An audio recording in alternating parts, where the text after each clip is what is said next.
Circle inspector കാണാൻ വന്നിട്ടുണ്ട് sir. Circle ഇൻസ്പെക്ടറോ? എന്തിനാണാവോ? വരാൻ പറയൂ.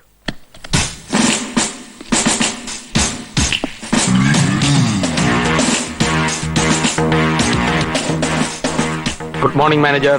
Good morning. Glad to meet you. Please be seated. Circle എന്ന് കേട്ടപ്പോ തോമസ് കോച്ച് സാറാണെന്ന് വിചാരിച്ചു. ഓ, അറിഞ്ഞില്ലല്ലേ? അദ്ദേഹത്തിന് മെനിഞ്ഞാന്ന് സ്ഥലമാറ്റമായി. ഓഹോ. ഞാൻ ഇന്നലെ ചാർജ് എടുത്തു. ഇന്നലെ തന്നെ സ്ഥലത്തെ പ്രധാനപ്പെട്ട ദിവ്യന്മാരെ എല്ലാം നേരിട്ട് എന്ന് പരിചയപ്പെടാൻ തുടങ്ങി. എനിക്ക് കാണണമെന്ന് പറഞ്ഞാൽ എല്ലാരും സ്റ്റേഷനിൽ എത്തിക്കൊള്ളൂന്ന് എനിക്കറിയാം. പക്ഷേ ഒരു ജനകീയ ലൈനാണ് എന്റേത്. അബ്ദുള്ള മലയുടെ അടുത്തേക്ക് വരണ്ട, മല അബ്ദുള്ളയെ തേടി ചെല്ലും. എന്റെ പേര് എ അച്യുതൻ പിള്ളൈ. പോലീസ് വൃത്തങ്ങളിൽ വെറും എ എ എന്നറിയപ്പെടും. പേരെവിടെയോ കേട്ടതുപോലെ തോന്നുന്നു. തോന്നും. നമ്മുടെ MLA തീവണ്ടി വെച്ച് വെടിവെച്ചില്ലേ? ഒരു മൽപ്പിടുത്തത്തിലൂടെ പ്രതികളെ ഞാനാ കീഴടക്കിയത്. അത് ആന്ധ്ര പോലീസ് ആയിരുന്നില്ലേ? അതെ, ഞാനിന്ന് ആന്ധ്ര പോലീസിലായിരുന്നു. ഞാനും കോൺസ്റ്റബിൾ വിട്ടലാചാര്യയും ചേർന്ന് അയാളെ അല്ല, ഞാൻ വന്നത് ഒരു ചെറിയ കാര്യത്തിനാ. എന്റെ ഒരു ആത്മ സുഹൃത്തിന് ഇവിടെ ഒരു അക്കൗണ്ട് കൊടുക്കണം.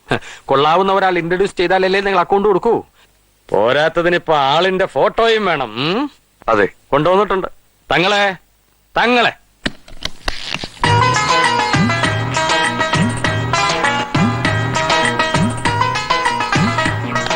അതെ, ഇനി ഇതുപോലുള്ള നിസ്സാര കാര്യങ്ങൾക്ക് എന്നെ ഉപദ്രവിക്കരുത്. എല്ലാം പറഞ്ഞിട്ടുണ്ട്. ഫോട്ടോ ഉണ്ടല്ലോ? ഉണ്ട്. തൽക്കാലം ഐശ്വര്യമായിട്ട് 501 രൂപയുടെ അക്കൗണ്ട് മതി. ചെക്ക് ബുക്ക് വേണം. നാളെ തന്നെ 5 ലക്ഷം രൂപ കൊണ്ടുവന്നിടും. വേണ്ട, വെച്ചോളൂ. ഞാൻ ആളിനെ വിളിക്കാം. ആവശ്യമുണ്ടെങ്കിൽ ഇനിയും പല പോസിലുള്ള ഫോട്ടോസ് എത്തിക്കാം സാർ. ബാലകൃഷ്ണനോട് പറ, ഇദ്ദേഹത്തിന്റെ അക്കൗണ്ട് തുടങ്ങണം. ശരി സാർ. കൂടെ ചെന്നാൽ മതി sir. Thank you very much sir. എന്തെങ്കിലും ആവശ്യമുണ്ട് സ്റ്റേഷനിലേക്ക് വിളിച്ചാൽ മതി. നല്ല ശത്രുക്കളെ ലോക്കപ്പിലിട്ട് ഇരിക്കണമെങ്കിൽ സാറിനോടൊരു വാക്ക് പറഞ്ഞാൽ മതി.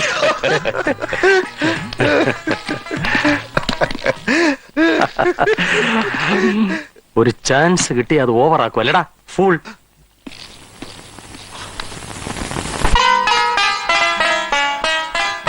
സമയമായി. മുഹൂർത്തമായി. നിങ്ങളുടെയൊക്കെ ആശീർവാദത്തോടും അനുഗ്രഹത്തോടും കൂടി ഈ മഹത്തായ സ്ഥാപനത്തിന്റെ ഉദ്ഘാടന കർമ്മം ഞാൻ നിർവഹിക്കുകയാണ്.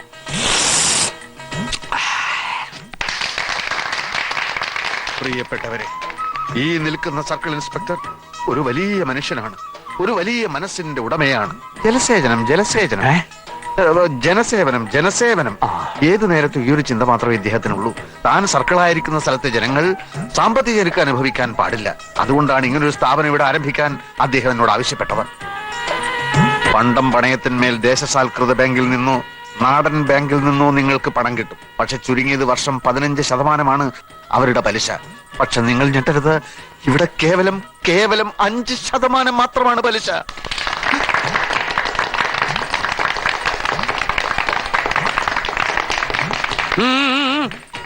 പോലീസും സ്വർണ്ണപ്പണയവും തമ്മിൽ എന്ത് ബന്ധം എന്ന് നിങ്ങൾ സംശയിക്കുന്നുണ്ടാവും.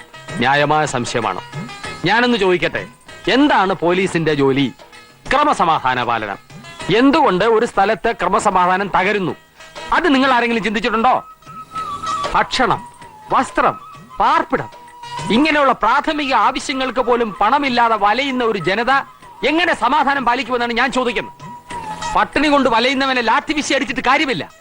അവന് പണം വേണം, അത് കൊടുക്കണം. കൊടുത്താൽ ക്രമസമാധാനം താനേ വരും.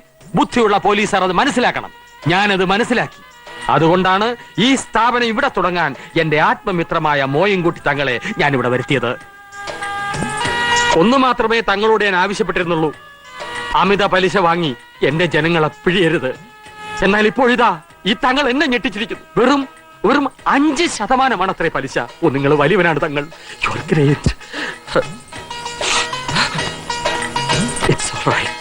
ഞങ്ങളുടെ ഏജന്റുമാർ വിവരം അറിയിച്ചു. നിങ്ങൾ വന്നു. ഞാനിവിടെ ഒരു കാര്യം പ്രഖ്യാപിക്കാൻ ആഗ്രഹിക്കുകയാണ്.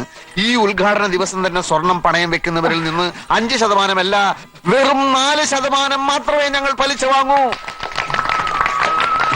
എങ്കിൽ ആരംഭിക്കാം. വരൂ. Queue please, Q.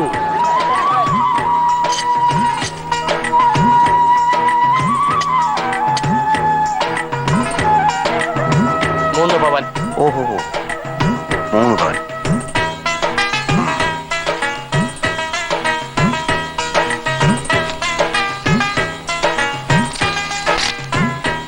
അല്ല ചെക്കോ? തങ്ങൾ പണം കൊണ്ട് നടക്കാറില്ല.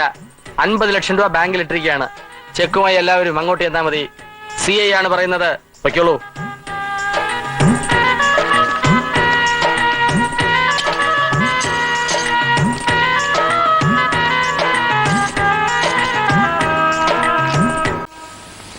സ്വർണം പണയം വെച്ചിട്ട് വല്ലവരും ചെക്ക് വാങ്ങി പോരോ?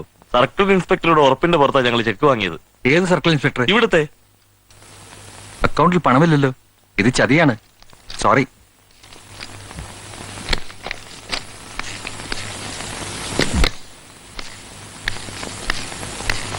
ഇന്നലെ 501 രൂപയിലെ അക്കൗണ്ട് തുടങ്ങിയല്ലോ. CIയുടെ കൂടെ വന്ന് ഒരുത്താൻ 10-20 ചെക്ക് കൊടുത്തു വിട്ടിരിക്കുക. ആളുകൾ ബഹളം വെക്കുന്നു സാർ. അതെന്ത് പരിപാടിയാ? CA ഒന്ന് വിളിച്ചു നോക്കാം. ഏയ്, അങ്ങനെ സംഭവിക്കാൻ വഴിയില്ല. CI സാർ 1 മാസമായി ലീവിലാണ്. നിങ്ങളെ ആരോ പറ്റിച്ചതാണല്ലോ. എങ്കിലൊരു കാര്യം ചെയ്യൂ, ഒരു പരാതി എഴുതിത്തരൂ. ഞങ്ങൾ വേണമെങ്കിൽ അന്വേഷിക്കാം. ഓക്കെ?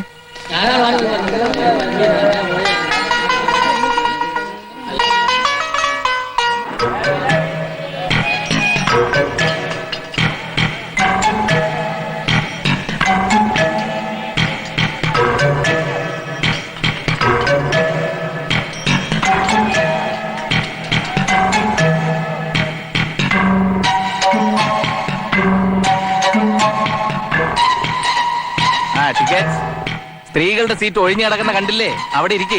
ഒരാളെ നോക്കാൻ വേണ്ടിയാ? അത് പിന്നെ നോക്കാം. അത്യാവശ്യമാ. മൂടി പൊതിച്ച് വന്ന് കേറിക്കോളും. കണ്ണും കാണില്ല, പറഞ്ഞാലും മനസ്സിലാവില്ല. അവിടെ ഇരിക്കേ. ടിക്കറ്റ്സ്. ആരാ ടിക്കറ്റ് എടുക്കാത്തെ? ടിക്കറ്റ്സ്.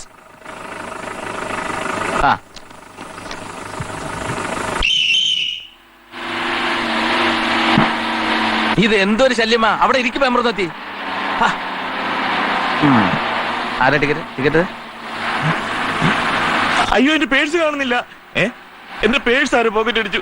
അയ്യോ, പേഴ്സ് കാണുന്നില്ല. ആരുടെ പേഴ്സ് പോയത്? എന്റെ പേഴ്സ് കാണുന്നില്ല. ബസ്സിൽ നിന്നാണ് പേഴ്സ് പോയതെങ്കിൽ ബസ്സിലുള്ള എല്ലാവരെയും പരിശോധിക്കണം.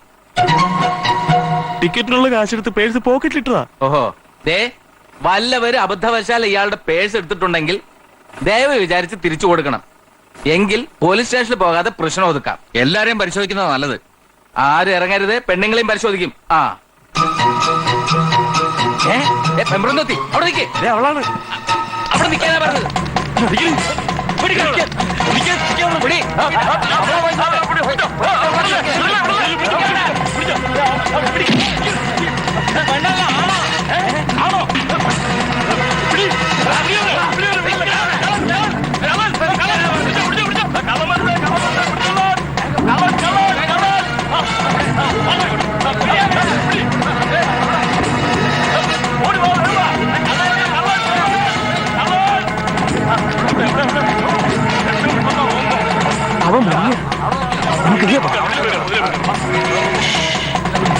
ഇങ്ങോട്ട് വന്നിട്ടില്ല.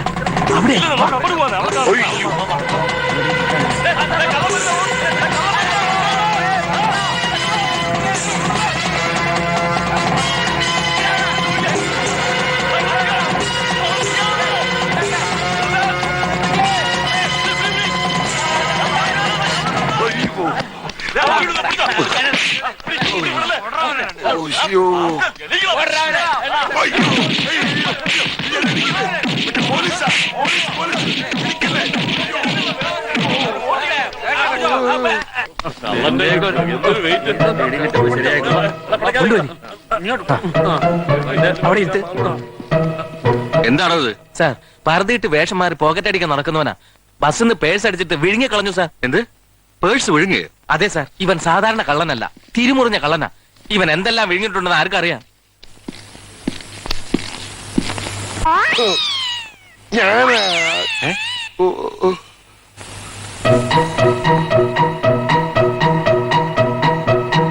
നിങ്ങൾ എല്ലാരും കൂടി ഇയാളെ നന്നായി കൈകാര്യം ചെയ്തു അല്ലേ? അതെ സാർ. എല്ലാവരും ചേർന്നുള്ള ധർമ്മടിയല്ലേ, അതിൽ പിശുക്ക് കാണിക്കാൻ പറ്റുമോ? അല്പം കൂടിപ്പോയി. നന്നായി. ഞാൻ ചെയ്യാൻ ആഗ്രഹിച്ച് നിങ്ങൾ ചെയ്തു. ഇയാൾ ഇവിടുത്തെ കോൺസ്റ്റബിളാ. കോൺസ്റ്റബിൾ വാസുദേവൻ. സാർ, എന്തോ പേഴ്സ് അടിച്ചത് മറ്റാരെങ്കിലും ആയിരിക്കും. വാസുദേവൻ വിഡ്ഢിയാണെങ്കിലും കള്ളനല്ല. പോലീസ് എന്തിനാ സാർ പർദ്ദയിട്ട് നടക്കുന്നത്? വാസുദേവൻ തുക്കട സിനിമകൾ ധാരാളം കാണും. അതിലൊക്കെയുള്ള സിഐഡികളെ പോലെ വേഷം മാറി കള്ളനെ പിടിക്കാൻ നടക്കുന്നത് വാസുദേവന് വലിയ ഹരമുള്ള കാര്യമാണ്. ഏതായാലും നിങ്ങൾ പോയിക്കോളൂ. ആരുടെയാ പേഴ്സ് പോയത്? എന്റെയാണ് സർ. അന്വേഷിക്കാം. വൈകുന്നേരം ഒന്ന് ഇവിടം വരെ വന്നോളൂ. ശരി സർ. ശരി സാർ. Sorry sir. ആശുപത്രിയിലോ മറ്റോ പോണോ വാസുദേവ? വേണ്ട സാർ, ആശുപത്രിയിലായ ഭാര്യയും മക്കളും ഒക്കെ അറിയും. കുടിക്കാൻ വല്ലതും കിട്ടിയാ കൊള്ളായിരുന്നു. നാരായണ സാർ. നമ്മുടെ സിഐഡിക്ക് കടുപ്പത്തിലൊരു ചായ വാങ്ങിക്കൊടു. ശരി സാർ. വേദനയുണ്ടോ വാസുദേവ? 10-20 പേര് ഫുട്ബോൾ പോലെ എടുത്തിട്ട് ചവിട്ടിയ സാറിനാണെങ്കിൽ വേദന ഉണ്ടാവില്ലേ? സമാധാനപ്പെട്. നമ്മൾ എത്രയോ നിരപരാധികളെ ലോക്കപ്പിലിട്ട് മർദ്ദിക്കുന്നു. അടിയുടെ വേദന പോലീസുകാരും മനസ്സിലാക്കുന്നത് നല്ലതാ. അടി കിട്ടിയ സാറിനല്ലല്ലോ. അതിനുള്ള അവസരം ഞാൻ ഉണ്ടാക്കുന്നില്ലല്ലോ. അത് ശരിയാ, സാറിന് ഉത്തരവിട്ടാ മതി. 24 മണിക്കൂറിനകം കള്ളനെ പിടി, കൊലയാളി പിടി എന്നൊക്കെ എവിടെ നിന്നിട്ട് പിടിക്കാൻ. അഥവാ പിടിച്ചാലോ ക്രെഡിറ്റ് ഉള്ളൂ സാറിന്. താൻ ഇതുവരെ എത്ര കള്ളന്മാരെ പിടിച്ചു? സാർ, ഞാൻ എന്നവനെ പിടിക്കുമായിരുന്നു. അതിനിടയില ഏടാ കൂടെ ഉണ്ടായത്. വാസുദേവ, ഇത് സിനിമയല്ല. സാർ എന്നെ വിട്ടിന്നും കൂഷ്പാട്ടം ഒക്കെ വിളിച്ചു. പക്ഷെ ഞാൻ ഈ പറഞ്ഞിട്ടത് ശരിക്കും ബുദ്ധിപൂർവ്വം തന്നെയാ. നാട്ടുകാരുടെ സ്വർണം പറ്റിച്ചടക്കുന്ന ഈ തങ്ങളെ കണ്ടുപിടിക്കണമെന്ന് സാറല്ലേ എന്നോട് പറഞ്ഞത്. തങ്ങളാകുമ്പോ ചിലപ്പോ വല്ല മുസ്ലിം പള്ളിയിലോ ചിലപ്പോ വല്ല മുസ്ലിം വീട്ടിലോ ഒളിച്ചിരുന്നത് വരും.